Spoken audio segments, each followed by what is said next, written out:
పున్నమిలో ప్రణయ వీణ పలికింది పరిమళించు పున్నమిలో ప్రణయ వీణ పలికింది మౌనమే గానమై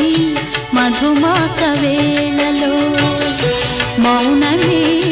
గానమై మధుమాస వేళలో పరిమళించు పున్నమిలో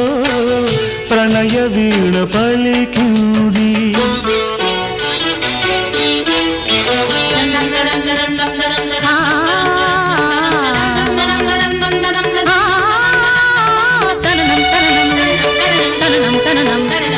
పాప దాద సా సరి స ద రి గా